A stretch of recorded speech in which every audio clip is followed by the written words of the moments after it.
नमस्कार श्रोते हो, दीपक रेगे कथाकथन चॅनलवर तुम्हा सगळ्यांचं मनापासून स्वागत. श्रोते हो, तुम्ही ऐकताय चिंत्रम खानोलकर यांच्या लेखणीतनं साकारलेली कादंबरी रात्र काळी घागर काळी, आणि आज भाग 9. वामण्याला घेऊन दास्या ओटीवर बसला होता. वामण्याला आता नीट पावलं टाकून चालता येत होतं. पायात त्राण भरत होतं. काही शब्द बोलता येत होते. काका. दास्याला तो काकाच म्हणे. दास्या त्याला परत सांगे, वामन काका म्हण. मग दास्या त्याला गुळाचा एवलासा खडा दे. वामन तोंडात खडा टाकून म्हणे, काका. दास्याला बरं वाटे. दास्या त्याच्याशी काय वाटेल ते बोले. त्याला न कळणारही बोले. वामन मग जीभ बाहेर काढून इकडून तिकडून येरझारे घाली. वामनच्या डोक्यावर बसली म्हातारी. दास्याचं हे बोलणं वामनला मुळीच कळत नसे. वामन हागला सुपात. दास्याचं हे असलं बोलणं त्याला थोडं कळे आणि तो भोकाड पसरी. दास्या मग स्वतः 4 पायांनी चालल्यासारखा चाले. वामनला पाठीवर बसायला सांगे. पण वामनला पाठीवर चढता येत नव्हतं. मग दास्या एकटाच तसा फिरत राही. मग त्याला वाटे असंच रांगत रांगत लक्ष्मीच्या दारापर्यंत जावं. हा विचार आला की दास्या शरमून उभा राही. आणि हा विचार येईच, 1000दा येई. दास्या वामनला बहुधा कडेवर घेऊन फिरे. त्याबद्दल त्याला अच्युत खूप वेळा सांगे, दास्या हे बरा नव्हे, त्याला स्वतःच्या पायाने चालू दे. अरे तूच कसं माहीत त्यातलं. दास्याच्या फटक्यानं अच्युत गार होई. अच्युत मग दुसराच विषय काढून आपली कळ दाबून टाके. आत्ताही अच्युत आला तेव्हा दास्या वामनला कडेवर घेऊन उठला. अच्युत काही बोलणार होता, पण मग त्याने आपल्याच मनाला शिवी घातली. का रे, हसतोयस का. दास्यानं अच्युतची हसमुस्कार मुद्रा बघून विचारलं. का का म्हणून काय विचारतोयस. दास्या सदूला आणणार आहे. म्हणजे तारू गेला पणजे. तुझं आपलं म्हणणं सुटत नाही. लक्ष्मेन आत ये सांगतो. अच्युत त्याला आत घेऊन गेला. वाणशीत उभा राहून बाहेर डोकवत म्हणाला, हां समजला. काय. अरे सदूस लक्ष्मी इकडे ठेवणार. इकडे म्हणजे. तुझ्याकडे नव्हे, माझ्याकडे.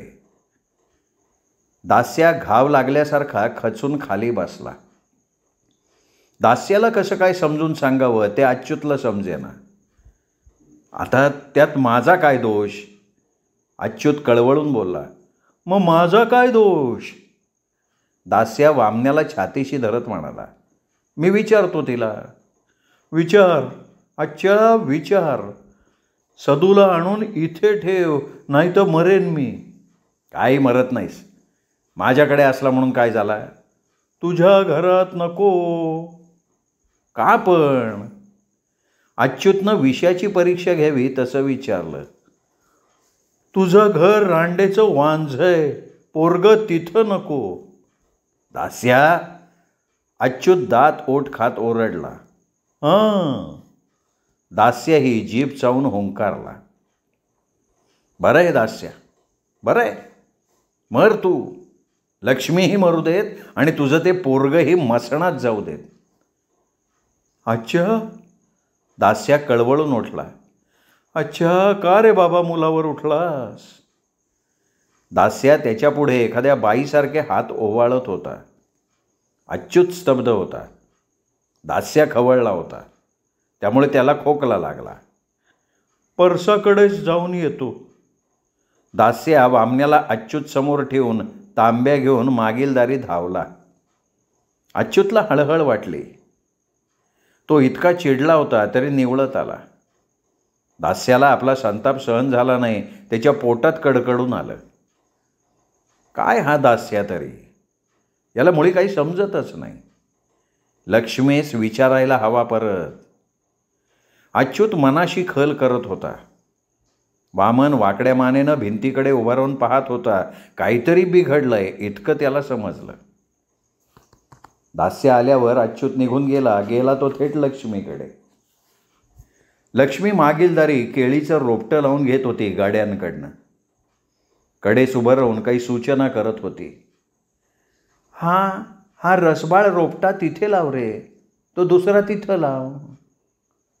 रांडेच्यानो विड्या कसल्या ओढता रे, सांभाळून पुरा लोकांनो. केळीचा रोपटा म्हणतात तेच, हलक्या हातानं पुरा. अच्युत लक्ष्मीच्या शेजारी जरा अंतर राखून उगीचच मध्ये तोंड घालत होता. अच्युतनं चुटकी वाजवली आणि लक्ष्मीला खूण करून घरात चालायला सांगितलं. लक्ष्मीला थोडं आत बोलवून त्यांनी दार लावलं. परत दाराकडे डोकून बघितलं. दास्यास पसंत नाही. काय ते सदूला माझ्याकडे ठेवणं का, ते काय त्याचं त्याच माहिती. अच्युतनं त्याबद्दल अधिक सांगायचं नाकारलं. नको तुझ्याकडे नको, गयावया करावयास लागला तो. मग काय म्हणतो, आपल्याकडे ठेवावं म्हणतो. नाही, लक्ष्मी घाईनं म्हणाली. लक्ष्मी का नको, पोराचं काही कमी पडायच देणार नाही तो, पण तरीही नको. अच्युत त्यावर मोठ्या मिनतवारीनं म्हणाला, लक्ष्मी तू सुद्धा अडाणीपणा करू लागलीस. लक्ष्मी पटकन हसली आणि म्हणाली, कसा तो, अगो त्यात काही बिघडत नाही. तो तर त्याचा किती झाला तरी आज जा, मी बोलून चालून परकी. नव्हेच आता शिव्या घाली ना, तुम्हास कोणासच काही समजत नाही. मी झक मारायच येतो इथं तर काय. अच्युत वैतागून बोलला. लक्ष्मी फक्त हसत होती. अच्युतला वाटलं या बाईनं हसू मात्र नये, डोक्याची भ्रमंती होते रांडेची. मी जाऊ का. नका. मग खोळंबा काय करतेस, एकदा काय ते सांग. द्राविडी प्राणायाम कशा असतो. ठेवीन पण अट एक, 1000 अटी घाल, पण सदूस दास्याकडे ठेव. मला ठेवायचाच नसला तर कुठे बाहेर. या अनपेक्षित बोलण्यानं अच्युत सपाट झाला. त्याला वाटलं सरळ दंडवत घालावं या बाईला. तो नुसता डोळे फडकवत होता. उगीचच बोलले हो, पण दास्याकडे ठेवला तरी तुम्ही लक्ष ठेवायला हवं पोरावर. वा ठेवीन तर दास्यात सांभाळतो मीच ना. मग अच्युतला हायसं वाटलं. आता इथून पळून जावं असं वाटलं त्याला. नुसता गुदमरून गेला होता तो. जातो पण 2 वर्षांनी ठेवणार ना. हो. एकादशणी करून घेतेस का, आठवड्याने एकदा तरी. नाही का, मी शनिवार करते. पण सिद्धेश्वराच्या नावानं सुपारी ठेव आणि वर नेमानं एकादशणी करून घे. तुम्ही कराल. नाही बा, कोणास तरी पाठवून देईन. अच्युत दार उघडून निघून जात होता तर जाई मध्येच आली आणि म्हणाली हलक्या आवाजात, घरी येणार आहे, ये. असं म्हणून अच्युत घरी निघून गेला. जाई ओटीवर आली तेव्हा अच्युत पंचांग घेऊन कंदिलासमोर कुंडली मांडत होता. हा रांडेचा शनी वक्री जातोय. कुठच्या अशुभ वेळा स्पोर मिळालं हे, कोणी भडविच्छानं टाकलं कोण जाणे. अच्युत शेंदरीवर बसून एकटाच पुटपुटत होता. भिंतीजवळ गुडगुडी होती. समोर काही हल्ल्यासारखं वाटलं म्हणून त्यांनी तोंड वर केलं. आलीस. बैस इथं. अच्युतनं कांबळं पुढं टाकलं. म्हटला सकाळच्या पारास येणार तू, वाट पाहिली तर आली नाहीस. सकाळची कशी येऊ सांगा, कामं असतात. आयशीच देवाज्ञा झाली. अशी कशानं मेली होती. ती खूप वर्ष पोटाच्या विकारानं आजारी असायची, पण कधी रोगड दिसली नाही. देवळात झाडू मारायची कोणी गो आता. जाई काही बोलली नाही. ती त्याबद्दल कुठेच कधी बोलली नाही. त्या पोरीची आबाळ होते काय गो. कुठच्या. अगो त्या गो, मी आणून दिला ना तो ऐवज. लक्ष्मी पाचते तिला अंगावर. सदूला पान्हा मिळत नाही पण तिला मिळतो. अच्युत थोडासा मळभाट डोळे लावून बसला तसा बसला. थकल्यासारखं झालं त्याला. त्या खडकाळ मुद्रेवरून एखादी पाण्यानं भरलेल्या ढगाची सावली सरकतीये असं वाटत होतं.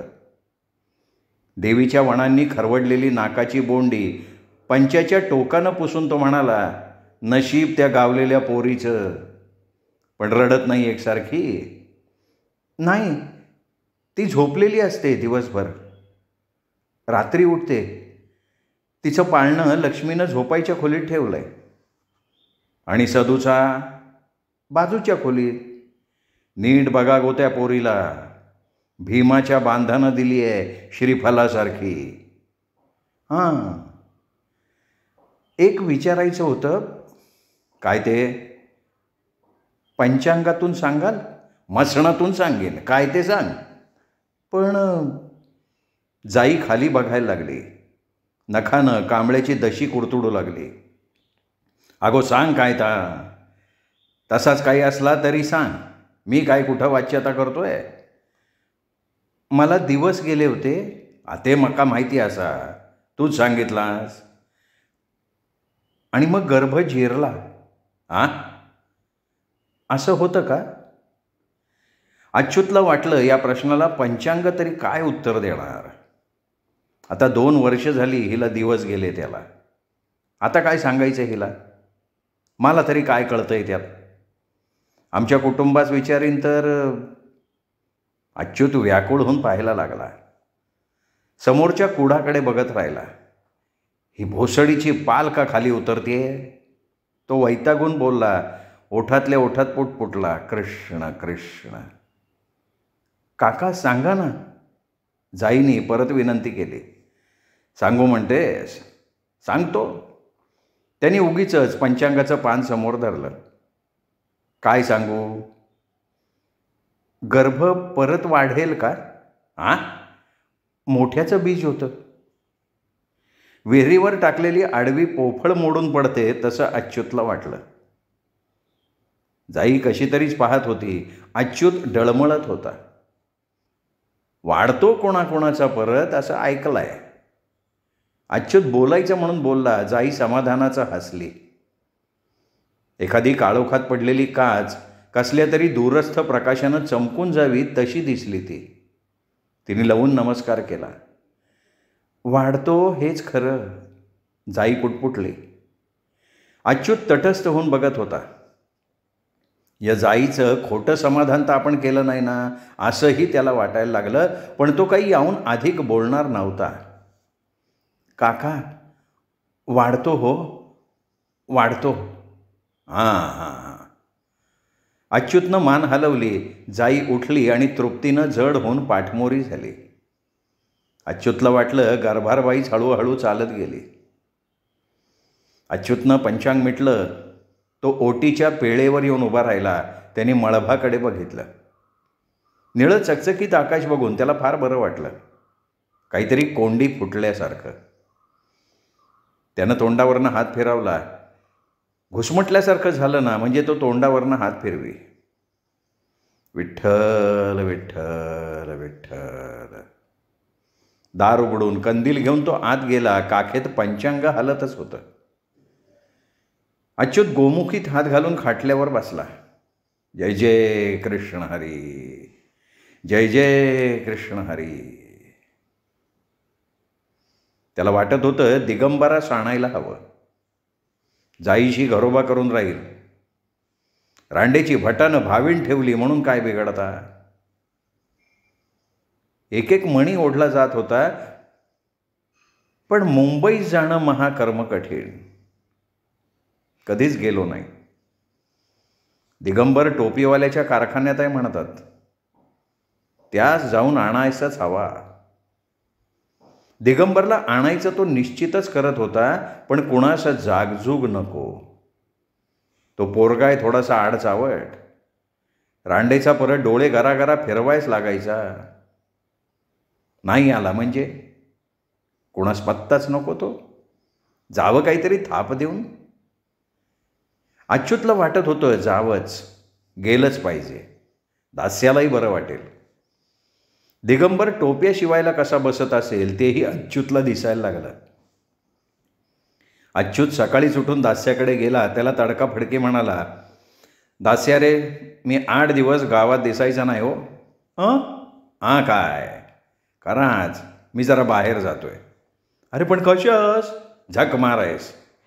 ते तूच कशास? पण तू कधी गेला नाही गावाबाहेर. सावंतवाडीत जातोस की. हां पण ते 8 दिवसांसाठी. आणि उद्या मेलो म्हणजे मग काय, सुटलास कटकटीतून. माझं काही अडत नाही. हां, वामण्यात ओव्हर होईल मोठा. अच्युतल्या दास्याच्या या बोलण्याची नेहमी चीड येत होती. पण मग त्यानं शेंडीला आणखीन एक गाठ हिसका देऊन बांधली. सदूचं काय? तेच तुझ्याकडे ठेवतोय. ते पुढचं आहे. 2 वर्ष आणखी जायला हवी. 2 वर्ष? हां. अरे लक्ष्मीन किती झालं तरी 9 महिने ओझं बाळगलंय त्याचं. बरा घराकडे जरा लक्ष ठेव. ये लवकर ये, 4 दिवसात ये. बघू. अच्युतला वाटलं मागे फिरून दास्याला सांगावं, मुंबईत जातोय तुझ्या दिगंबरला आणायला. पण त्याने ते सांगितलं नाही. गाव सोडून जातोत याचीही त्याला जाणीव झाली. गळा भरून येत होता. त्यांनी परत वळून पायठाणावरनं सांगितलं, सांभाळ रे. पण दास्या खाली मान घालून वामण्यास खेळवत होता. अच्युत रस्त्यावरनं थेट घरी गेला. इथं आमचा दिगंबर आहे का? टोपीवाल्याच्या कारखान्यात अच्युत बावरून उभा होता. लोडावर टेकलेल्या एका काळ्या किडकिडीत माणसानं चष्म्यातून डोकावून विचारलं, दिगंबर इथे खूप आहेत, तुम्हाला कुठला दिगंबर हवा आहे? दास्याचा. दास्या? हां. त्या काळ्या माणसानं समोरची किर्द खतावणी उघडली. धोतराच्या सोग्यानं चष्मा पुसला. डोळ्यांवर चष्मा ठेवून तो परत खतावणीत डोळे खुपसून बसला. अच्युत मोठाले डोळे करून उभा होता. त्याला वाटलं तो माणूस काहीतरी पाहत असावा. दिगंबरचं नाव पाहत असावा. अच्युत प्रत्येकाच्या तोंडाकडे पाहे. बाजू देण्यासाठी गरिबासारखा मागं सरके. एक माणूस तर फक्त मागापासून हातातल्या 2 अंगठ्यांकडे बघत उभा होता. काचेच्या उंच कपाटाकडे उभं राहून बोट्या मोडून हिशोब करत होता. त्याचं काय एवढं चाललंय हे बघावं म्हणून अच्युत हलकेच त्याच्या जवळ जाऊन उभा राहिला. काय पाहत आहे भटजी? दिगंबरास. दिगंबर देसाई यांचा का? नव्हे, त्याचं सबंध नाव दिगंबर दादोबा दीक्षित. अरे तो मध्ये 2 डोळे उडवतो तो. हां, येतो, बघून येतो. तो माणूस हातातल्या 2 अंगठ्या बघत बघत आत गेला. अच्युत पुन्हा आत डोकवत उभा राहिला. त्याला वाटलं तो येणार नाही. मध्येच कुठेतरी सगळं विसरून अंगठ्या मोजत राहील. तर रांडेचा प्रत्येकजण विसराळू दिसतोय. त्या काळ्या माणसानं खातावणी डोळे घातलेत आणि चष्मा पुन्हा पुन्हा नाकावर घसरतोय. तो आलेला नाही आज. तो माणूस मूठ आवळून म्हणाला. नाही? मग हो काय करायचा? अच्युत बुचकळ्यात पडला. जवळच राहतो तो, तिथे भेटेल. म्हणजे कुठे हो? मी दाखवतो, चला. भटजीचं काम करायलाच हवं. तो माणूस मूठ सोडून म्हणाला. चला की मग. अच्युत घाई करून म्हणाला.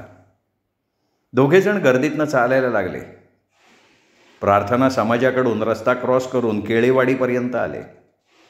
अच्युत मध्येच उड्या घेतल्यासारखा चाले. ट्रामचा खडखडाट झाला की त्याला वाटे टोपीतून शेंडी बाहेर पडेल. काय रे ही मुंबई? कशी? कसे रे राहता इथं? राहिलं पाहिजे भटजी, राहिलं पाहिजे. तुम्हाला ज्योतिष समजतं ना? हां, आपलं थोडंसं रे. चहा घेता? कुठे? हॉटेला? छच्या नको रे बाबा, इराण्याकडचा नको. अच्युत समजायचा मुंबईला म्हणजे सगळे चहावाले तेवढे इराणे. ब्राह्मणाची हॉटेलही आहेत इथे. नकोच तरी पण दिगंबरास एकदा भेटणार. बरं, तर मी काय म्हणत होतो? काय? कोकणात जाणार कधी? दिगंबरास घेऊन जाणार आहे मी. अच्युतला त्याचं विचारणं मुद्द्याबाहेरचं वाटलं. तो भविष्य विचारता विचारता भलतंच काहीतरी विचारतोय. आता हा मध्येच सोडून पळून तर जाणार नाही. अच्युतला शंका आली. तो त्याला म्हणाला, का रे, विचारणार होतंस ना काही? हां, विचारणार होतो, विचारणार आहे सुद्धा. इतकं बोलून तो गप्प झाला. अंगठ्याने हळत अच्युतबरोबर चालायला लागला. मागून पुढून माणसं एकमेकांना बाजू देऊन नाही तर धक्के देऊन चालत होती. शेवटी एका गल्लीच्या दाराशी येताच तो माणूस थबकला. मी येत नाही पुढे, हा जिना दिसतोय, उदबत्त्या करतायत पहा तिथे. हां, त्या जिन्यानं वर जायचं, मग दिसेल तुम्हाला दिगंबर. अंगठ्यांच्या दोन्ही बोट्या मुठीत घट्ट मिटवून तो माणूस चालूही लागला. अच्युत काही वेळ पाहत उभा होता. त्याला त्या चमत्कारिक अंगठ्या न्हाळणाऱ्या माणसाबद्दल एकदम आपुलकी वाटली, पण तो तर खूप दूर गेला होता, गर्दीत मिसळलेला होता. अच्युत त्या माणसाच्या सांगण्याप्रमाणे जिना चढून वर आला आणि समोरच्याच काळोख्या जागेत त्याला एक अंथरूण दिसलं. निलगिरीचा वास त्याचा सारखा नाकात शिरत होता. दिगंबर आजारी तर नाही ना? अच्युत अंथरुणापाशी आला. डोकीवर पांघरूण होतं. हा दुसराच कोणी नसेल ना? ढळवून पाहिला तर भलती आफत यायची. अच्युत उभं राहून पाहायला लागला. काय करावं ते सुचेना, म्हणून त्यांनी आजूबाजूला बघितलं, परत पांघरुणाकडे बघितलं. गडी दिसतोय बळवंत, पण रांडेचा कोणी दुसराच निघाला तर? झोपेत उठला तर मुस्काटात लावायचा. काही वेळा नाही यावं, थोडं इथंच रेंगाळावं. कुणी दिसायचं आहे नाही इथं ओळखीचा. मालवणी भाषा तर ऐकायला येते. गॅलरीत कठड्याशी टांगलेल्या तुळशीत एखादी सवाष्ण मध्येच पाणी घालून जातीये. विचारावं का कोणास? पण सगळीच कानावर हात घेतल्यासारखी वावरतायत. अच्युत गॅलरीतून प्रत्येक खोलीत दुरून डोकावत होता. कुणी जेवत होता तर कुणी कपडे करत होता, कुणी एखादी सवाष्ण डबे भरत होती. तो एका बंद खोलीजवळच्या पेटीवर बसला. पेटी चांगली भली भक्कम होती. अच्युतनं टिचकी मारून पाहिलं. चांगली टणक दिसतीये, काळी कुट्ट पडली आहे. कित्येक वर्ष असेल इथे. समोरच्या खोलीच्या खिडकीत पाहिलं त्यानं. मोरीवर एक माणूस गुडघ्यापर्यंत एकसारखा पायच धूत होता. कितीतरी वेळ हेच चाललेलं होतं. बाजूच्या खोलीतनं एक थकला आवाज आला. सुने गो, पाटावर बसो. आप्पा रे, हापिसातून येताना एक पपई घेऊन ये बाबा, सुनेनं मागितलाय. पाटावर बैस, लादीवर नको गो. अच्युतला मोठी गंमत वाटत होती. प्रत्येक खोली कशी स्वतंत्र आहे. प्रत्येक आपापल्या गोष्टी कसलाही आडपडदा न ठेवता बोलतंय. पण हा निलगिरीच्या वासाचा भपकारा कुठून येतोय? प्रत्येकजण अंगावरनं जात होता, पण कोणी चौकशीही करत नव्हता. अच्युतनं कोपऱ्यात वळून बघितलं, तो दिगंबरच होता. अच्युत लगबगा तिकडे गेला. दिगंबर अंगाला वळकांडे देत जांभया काढत बसला होता वळकटीवर. दाढी वाढली होती, अंगानंही जरा हाडला होता. अच्युत जवळ येऊन ओणव्यानं बसला. दिगंबर तर काही बोलतच नव्हता, हरवलेल्या दृष्टीनं बघत होता. अच्युत चरकला, म्हणजे पोरगा अजून ठिकाणावर नाही का? दिग्या, ए दिग्या. अच्युतला वाटलं हा कोणी दुसराच नव्हे. हा बोलत का नाही आहे? हा दिग्याच, नक्कीच दिग्या. पण हा नुसता बघतोय. हां, पाहतोय हा. त्यांनी ओळखलं नाही का? हां, ओळखलं नाही का? दिगंबर रे. अच्युत मग त्याला जोरजोरात हलवायला लागला. हा तर बांधून टाकल्यासारखा बसलाय. आता काय करावा? काका, दिग्या, अरे काका, अच्युत काका. हां, काका केव्हा आलात? सकाळला आलो. तू जागा झालास? मला तुम्ही बसल्याचं दिसत होतं, पण बोलावंसं वाटत नव्हतं. तोंड उघडवतच नव्हतं. पडजीभ आत ओढल्यासारखी झाली होती. हा, अच्युतच्या सर्वांगातून उमाळा आला. तो गदगदून म्हणाला, दिग्या, वाट लावून घेतलीस रे पोरा, वाट लावून घेतलीस. देहाचा फाल्गुन केलास की रे. अच्युतला पुढे बोलवत नव्हतं. तो ओठातल्या ओठात बोलत होता. खडकाळ मुद्रेवरनं पाणी वाहत होतं. काका, काका रडताय तुम्ही? जन्मात रडलो नाही रे कधी, पण आज मात्र भडभडून आलंय बघ. अच्युत लोण्याहून मऊ झाला होता. तो दिगंबरच्या पाठीवरनं कडकडीत राठ हात भोवडीत होता. दिग्या, दिग्या, चल आता घरी. नको, तेवढं सांगू नका. मी मुंबईत बरा असतो. केव्हा केव्हा होतं आजच्यासारखं, मग मी दुकानात जात नाही. पण गावी सुद्धा नेहमीच काय असा होणार? नको काका, नको, मी बरा आहे इथे. गावाचं नाव काढू नका. बरं बाबा, नको येऊ. तुला लेक झाला आहे. तो माझा नव्हे काका, माझा नव्हे काका, तो माझा नव्हे. दिगंबरच्या डोळ्यात परत गरगर उठली. त्यात हिरवटपणा यायला लागला.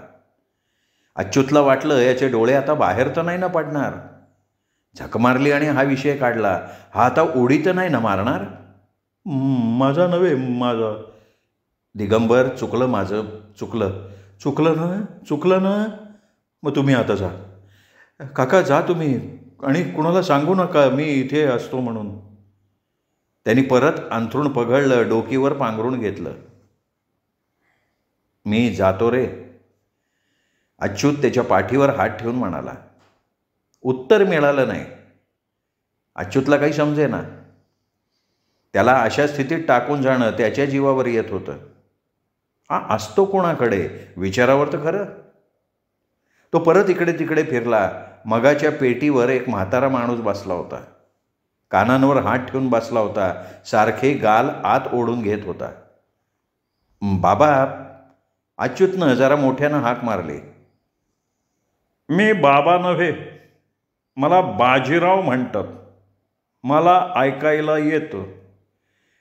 इथलं हे ऐकावंसं वाटत नाही. आता हे काय ते अच्युतला नाही समजलं. हा कोणाकडे असतो? अच्युतनं दिगंबर झोपला होता तिकडे बोटी करून विचारलं. म्हाताऱ्याने बाजूच्या खोलीकडे बोटी करून दाखवलं. मान हलवली आणि परत कानावर हात घेऊन बसला. त्याला हे ऐकवत नव्हतं. अच्युत हलकेच आत गेला.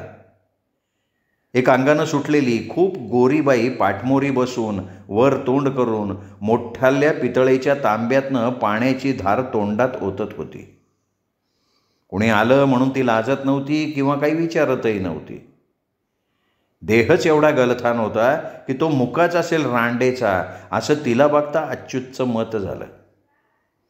पाठीमागून तिचा सुपारी एवढा आंबाडा दिसत होता. एखाद्या सुळक्या फणसासारखी ती बसली होती आणि समोरच्या खिडकीतनं एक कावळा ओरडत होता. अहो, कोण? काम आहे जरा. पेटीवर बसा. पेटीवर बसा. का? कोण? ती कष्टानं वळून म्हणाली.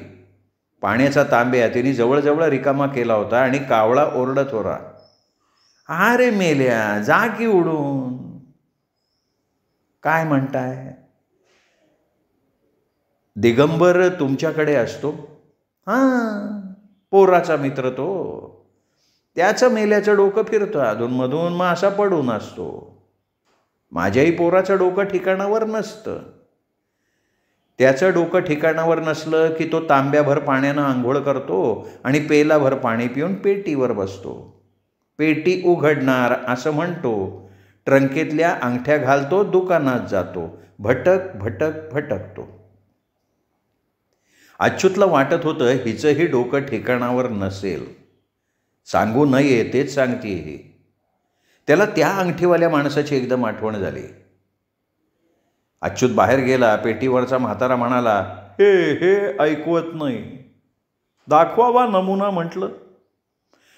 हां, मी बघतोय ना मगापासनं, तुम्ही त्या दिगंबर जवळ बसला होता, त्याला मारे कुरवाळत होतात, सगळं दिसत होतं मला.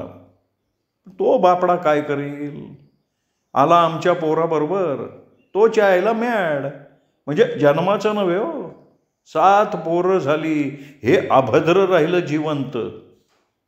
आणि त्याच्या संसर्गानं हा पोरगाही असा होतो कधी कधी. आमचं कुटुंब त्यातलंच. तिला झटका आला म्हणजे हे असले तांबे पाणी पीत बडबडत बसते, समजलं. ऐका ऐका, अजून बडबडती ती. म्हातारा गप्प बसला तेव्हा अच्युत उपरण्यानं तोंड पुसून म्हणाला, पोराकडे लक्ष द्या. हो हो. अच्युत मग तिथे राहिला नाही. त्याला हे सगळं बघून अगदी काळजाचं शेण झाल्यासारखं वाटत होतं. तो दिगंबराकडे गेला. त्यांनी तोंडावरनं गच्च पांघरून घेतलं होतं. अच्युतनं वाकून एकदा हाक दिली, पण हो नाही का चू नाही. अच्युत मागं मागं बघत जिन्याच्या पायऱ्या उतरत होता आणि नाकात निलगिरीचा वास भरत होता. डोळे सारखे भरून येत होते. तो खूप थकला होता. हे सगळं बघून अंगच मोडून गेलं. रस्त्यावर आला आणि त्याला वाटलं जावं कुठं जावं. रस्त्यावरून वारा गेल्यासारखा अच्युत चालत होता. माणसं आपली येत होती, जात होती, मोटारी पळत होत्या, ट्रामचा खडखडाट होत होता. अच्युत बावळ्यासारखा उपरणं बाराबंदीवर टाकून चालला होता. पोटात भूक होती आणि मनात दिगंबरच्या डोळ्यातली हिरवट गरगर होती. त्याला बोट लागते तसं होत होतं. मध्येच एखादा माणूस असा येई की अच्युतला वाटे हा तर आपल्या खूप परिचयाचा आहे. पण अच्युत थांबला तरी तो माणूस थांबत नसे, तो आपला चालत राहील. अंगठीवाला माणूस अंगठ्या पाहत मध्येच कुठे उभा असेल. दिगंबर पांघरुणात असेल. ती सुळक्या फणसासारखी बाई पोटात पाणी ओतत असेल. अजून ती तांब्यातली धार तोंडात घेऊन गट्ट गट्ट पाणी पित असेल. गळ्याच्या मांसातलं कंठहाड वर खाली होताना अच्युतला स्पष्ट दिसत होतं. हा दिगंबर गेला तरी कसा तिथं. मित्रही बेट्यानं बारा शोधून काढला.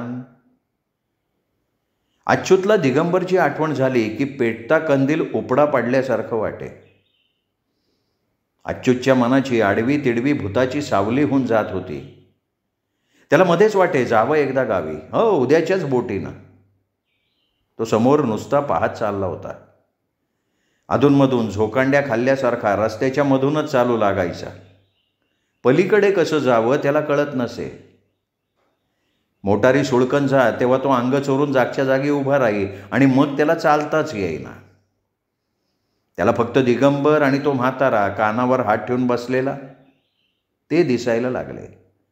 अहो अहो अहो, खूप माणसं अंगावर धावल्यासारखी ओरडली.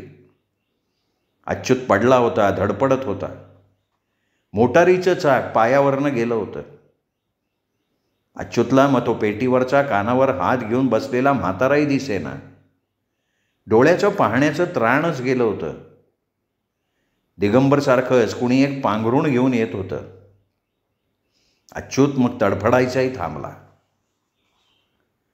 दशरथ जनार्दन दीक्षित पोस्टमन एक बंद पाकिट भिरकावून गेला. दास्यानं पाकिट उघडलं तर त्यात लहानसं चिटोरं, सिद्धेश्वर प्रसन्न, वेदशास्त्र संपन्न दास्यास सप्रेम नमस्कार, विनंती विशेष. मी दिगंबरच्या शोधास मुंबईला आलो. दिग्या सापडला नाही. पाय रांडेचा तुटला. मोटारीचं चाक गेलं. इस्पितळात आहे. बरा झालो म्हणजे येईन. झेपलं तर घरी सांग. वामण्यास सप्रेम आशीर्वाद. सांभाळून राहा. अच्युत. दास्यानं पत्र वाचलं. पाय तुटला. आजच्याचा पाय तुटला. दास्या कंबर खचून खालीच बसला. कुठं जातो हे सांगितलं नाही.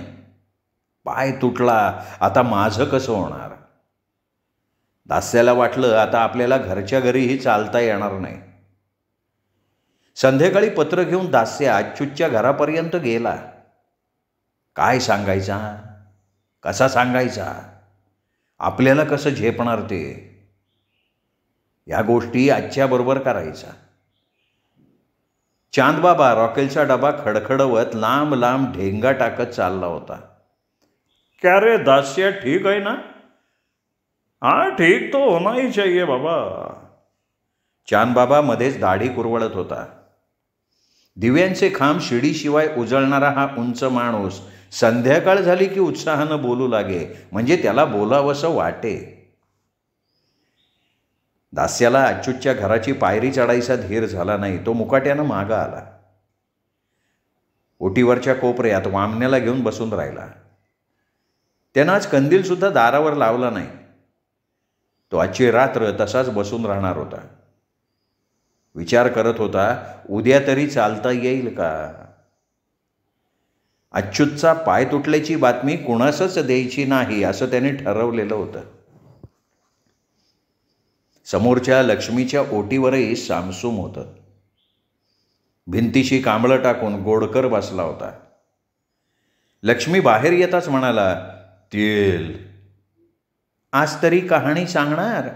होय गे बाये, सांगा ना, आठवली तर. तेल तर घालवायच. हां. लक्ष्मीनं तेलाची धार धरली होती. गोडकर ओंजळीत तेल घेत होता. तेल डोकीवर थापता थापताच त्याला झोप येत होती. तो मग कांबळ्यावर पडल्या पडल्या झोपून गेला. काळं मांजर त्याच्या शेजारी शेपटी चाटीत बसलेलं होतं. काळी घागर दूर कुठे तरंगत होती. कधी वाहणार होती, कधी स्वतः भोवतीच फिरणार होती. गळ्यापर्यंत चढलेली भरती ओसरली तरी लक्ष्मीच्या ध्यानीमनीत ती घागर राहिली होती. रानातले पावरीचे सूरही ऐकू येत होते. गोडकर तर घोरूही लागला. आता भरती गळ्यापर्यंत येईल. ते रानातले सूर त्या काळ्या घागरी मागून वाहतील. या रात्री काढायच्या तरी कसल्या आशेवर? लक्ष्मी झोपाळ्यावर बसली आणि उगाच तिने पाय जमिनीवर रोवून झोपाळा मागं लोटला. झोपाळा हलू लागल्यावर खूप दूरवरची काळी घागरही पाण्यावर हेलकावे घ्यायला लागली. श्रोते हो, तुम्ही ऐकत होता चिंत्र्यम खानोलकर लिखित रात्र काळी घागर काळी या कादंबरीचा 9वा भाग. श्रोते हो, ही कादंबरी चिंत्र्यमने 2 भागात लिहिली आहे. त्यातला पहिला भाग इथे संपला. पुढचा भाग सुरू होईल उद्या. या भागात आत्तापर्यंत जेवढी पात्रं येऊन गेली ही आता वयानं वाढली आहेत, कारण मध्ये बऱ्याच वर्षांचं अंतर गेलेलं आहे, किमान 8-10 वर्षांचं तरी. त्यामुळे हा दुसरा भाग ऐकण्यासाठी उद्या भेटूयात दीपक रेगे कथाकथन चॅनलवर. तोपर्यंत नमस्कार श्रोते हो.